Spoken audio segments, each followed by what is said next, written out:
वालेकुम। मेरा नाम डॉक्टर भावना है। मैं यहाँ आफिया फैमिली हेल्थ क्लिनिक पे प्रैक्टिस करती हूँ। मेरी डेज़ हैं Saturday 2 to 4 PM।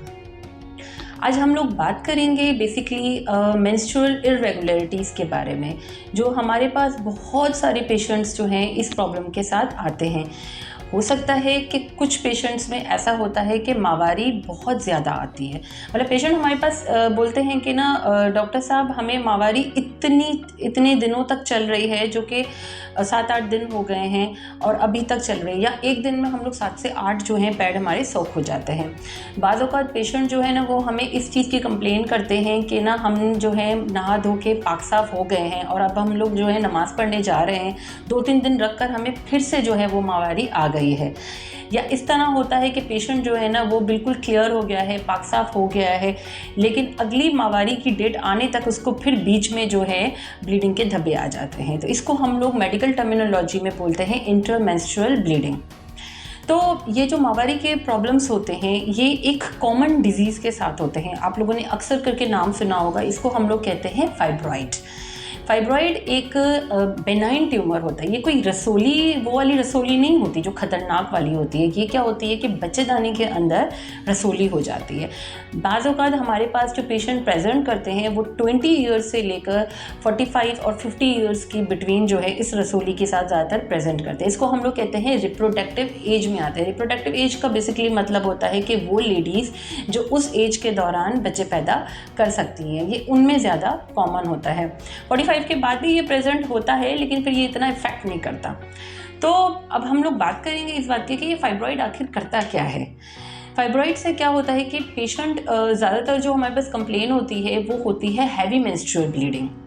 Heavy menstrual bleeding मतलब ज़्यादा से ज़्यादा ब्लीडिंग हो जाना। आप 7-8 पैड भर रहे हैं, आपके ब्लीडिंग के साथ आपके खून के जो हैं वो लोथरे आ रहे हैं। हो सकता है कि पीरियड्स के जो डेज़ होते हैं उस दौरान सेकंड इसके अंदर ये प्रॉब्लम होता है, डिसमेनोरिया हो जाता है। डिसमेनोरिया का मतलब होता है कि जिन दिनों में आपको पीरियड्स चल रहे हैं उन दिनों में आपको पेट के निचले हिस्से में इतना शदीद दर्द हो रहा है कि आप घर के नॉर्मल काम नहीं कर पा रहे हैं। या तो ये फाइब्रॉइड जो है वो इतना बड़ा हो जाता है बच्चेदानी की नीचे वाली जगह पे, निचले हिस्से में, कि आप पेशेंट जब ओपीडी में आती है वो कहती है डॉक्टर साहब मुझे जो है नीचे जो है गोला महसूस हो रहा है, रसोली मतलब महसूस हो रही है। और ये भी हो सकता है कि ये बच्चेदानी जो होती है उसके आगे वाला हिस्सा होता है मसाने का और उसके पीछे वाला हिस्सा होता है उसकी पखाने की जगह होती है। पर बाज़ औक़ात ये गोला इतना बड़ा हो जाता है कि जिसकी वजह से मसाने के प्रॉब्लम्स होना शुरू हो जाते हैं।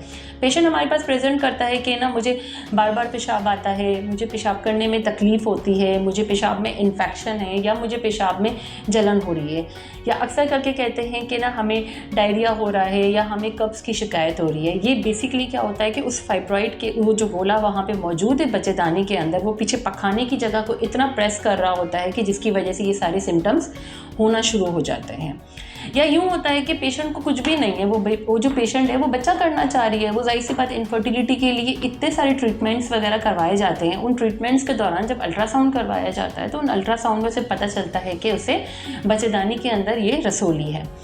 तो फाइब्रॉइड हो सकता है कि नींबू जितना छोटा सा हो, या हो सकता है कि खरबूज जितना बहुत बड़ा भी होता है।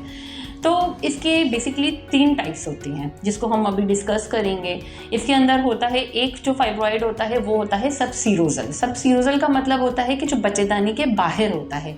तो अगर ये बच्चेदानी के बाहर बहुत बड़ा भी होता है तो वो बाज़ औक़ात कोई प्रॉब्लम नहीं भी करता। दूसरा होता है इसके अंदर सब म्यूकोजल, जो बच्चेदानी की कैविटी के अंदर होता है। और तीसरा इसके अंदर होता है इंट्राम्यूरल। इंट्राम्यूरल जो होता है बच्चेदानी की जो लाइनिंग्स जो उसकी वॉल्स होती हैं ये उसके ऊपर होता है। और इसके अलावा एक होता है पेडिक्युलेटेड फाइब्रॉइड। पेडिक्युलेटेड फाइब्रॉइड का मतलब होता है किसी पेडिसिल के थ्रू जो है लटक रहा होता है। अब फाइब्रॉइड जो है ना, जब तक वो आपको कोई प्रॉब्लम नहीं कर रहा तो तब तक हम उसे नहीं छेड़ेंगे। अगर हमारे पास पेशेंट कहता है कि भाई मुझे माहवारी में प्रॉब्लम है, मुझे पेन होता है, या ये फाइब्रॉइड की वजह से मैं कंसीव नहीं कर पा रही, या कुछ लोगों के साथ क्या होता है कि अब वो बच्चेदानी के अंदर फाइब्रॉइड पड़ा हुआ है तो वो उसको बच्चे को वहाँ पे इम्प्लांट ही नहीं होने देता। बार बार उनके बच्चे रिकरेंट एबॉर्शंस के साथ जाते हैं। उनको मसला समझ में नहीं आता कि हमारे बच्चे बार बार ज़ाया क्यों हो रहे हैं। जब इन्वेस्टिगेशंस की जाती हैं तो हमें पता चलता है तो ये तो सब म्यूकोजल फाइब्रॉइड है। तो बेसिकली कहने का ये मतलब है कि हमने क्या करना है कि जिसको पेशेंट को जो प्रॉब्लम हो रही है, जब ये फाइब्रॉइड उसको जो प्रॉब्लम कर रहा है, हमने बेसिकली उस प्रॉब्लम को ही ट्रीट करना है। तो अगर पेशेंट हमारे पास 45 ईयर्स में आती है और वो अब बड़ी एज की है, उसको जो आगे मज़ीद बच्चे नहीं करने, तो उसमें हम फाइब्रॉइड को कुछ नहीं करते, क्योंकि वो हार्मोनल इफेक्टेड होता है। क्योंकि इस एज के बाद आपके हार्मोन्स खुद ब खुद कम होना शुरू हो जाते हैं और वो खुद ब खुद श्रिंक हो जाता है। डिपेंड करता है हमने इसकी जो ट्रीटमेंट प्लान होता है वो हमें डिपेंड करता है पेशेंट को सिम्टम्स क्या हैं, पेशेंट की एज क्या है और फाइब्रॉइड का साइज़ क्या है। अगर इसका साइज़ 2 to 4 सेंटीमीटर है तो भी हम इसे छोड़ सकते हैं और ये कोई इफ़ेक्ट नहीं कर रहा। तो अब हम लोग ट्रीटमेंट की तरफ जाते हैं। ट्रीटमेंट की तरफ आजकल जैसे जैसे न्यू टेक्नोलॉजी आ रही है, तो इस न्यू टेक्नोलॉजी में हमारे पास अगर ये सबम्यूकोजल फाइब्रॉइड है, सबम्यूकोजल फाइब्रॉइड अगर बच्चेदानी के अंदर है और वो बच्चा जो है उसे ठहरने नहीं दे रहा, बच्चा बार बार रिकरेंट एबॉर्शन की तरफ जा रहा है, तो हमारे पास एक ऑप्शन होता है इसका हिस्टीरोस्कोपिक गाइडेड हम लोग रिसेक्शन ऑफ सबम्यूकोजल फाइब्रॉइड करते हैं। ये एक न्यू टेक्नोलॉजी है जो रिसेंट अभी ईयर्स में हुई है और बहुत ही छोटा सा प्रोसीजर होता है। विद इन जो है हाफ आवर जो होती है पेशेंट यहाँ से फारिग हो जाती है। इसके अलावा एक सर्जरी होती है जिसको बोला जाता है मायोमेक्टमी। मायोमेक्टमी वो पेशेंट्स जो बच्चा करना चाहती हैं कि इस रसौली की वजह से हमारी बच्चेदानी ना निकले और हमारा जो है ये से फाइब्रॉइड रिमूव हो जाए, तो उसमें हम लोग मायोमेक्टमी करते हैं। मायोमेक्टमी में क्या करना होता है कि हमने सिर्फ बच्चेदानी के अंदर फाइब्रॉइड को रिमूव करना है, हमने बच्चेदानी को नहीं हटाना।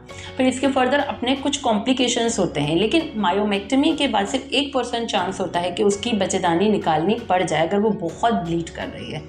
तो मतलब अगर हम लोग 100 पेशेंट्स की मायोमेक्टमी परफॉर्म कर रहे हैं तो उसमें से सिर्फ एक पेशेंट ऐसी होगी जिसकी हिस्टेरेक्टमी की नीड पड़ सकती है। 99% जो पेशेंट है वो सक्सेसफुली निकल जाएंगी इससे।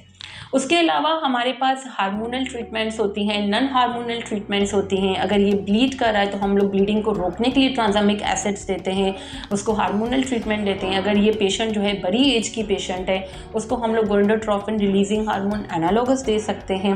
और अगर ये बड़ी एज की पेशेंट है, 45 ईयर्स से अबाव है, इसकी फैमिली कंप्लीटेड है और इसको फाइब्रॉइड बहुत इफेक्टेड कर रहा है, इसको प्रॉब्लम्स कर रहा है, तो फिर इसका जो है हम लोग सेफ साइड पे हिस्टेरेक्टमी करते हैं ताकि इसको आगे जाके कोई प्रॉब्लम ना हो। तो हमने जो भी डिसीजन लेना होता है पेशेंट की एज के हिसाब से, पेशेंट की कंडीशन के हिसाब से, इसके सिम्टम्स के हिसाब से और उसकी सीवियरिटी के हिसाब से लेना होता है। तो कहने की ये बात है कि फाइब्रॉइड वाकई में मसला तो है, क्योंकि ऑब्वियसली हमारे पास इतनी प्रॉब्लम्स करता है, हमारे पास पेशेंट इसके साथ रिपोर्टिंग करते हैं, पर इसका इलाज है, इसका मेडिकल ट्रीटमेंट भी है, इसका सर्जिकल ट्रीटमेंट भी है। जो लोग इस फाइब्रॉइड की वजह से कंसीव नहीं कर पा रहे या इस फाइब्रॉइड की वजह से उनको इतनी हैवी ब्लीडिंग हो रही है और वो लोग बार बार एनीमिया का शिकार हो रहे हैं, उनको बार बार ब्लड ट्रांसफ्यूजन्स की ज़रूरत पड़ रही है, या जिनको यूरिनरी प्रॉब्लम्स हो रहे हैं, तो वो लोग इसके लिए डॉक्टर के पास रिपोर्टिंग करें और इसका इलाज करवाएं। सही टाइम पे इलाज करवाएंगे तो इसका सक्सेसफुल इसकी ट्रीटमेंट मौजूद है। अगर आप लोग यहाँ पे नहीं आ सकते तो आप लोग नीचे दिए गए नंबर पे हमसे वीडियो कंसल्टेशन कर सकते हैं। हम यहाँ पे मौजूद हैं आपकी हेल्प करने के लिए। Thank you.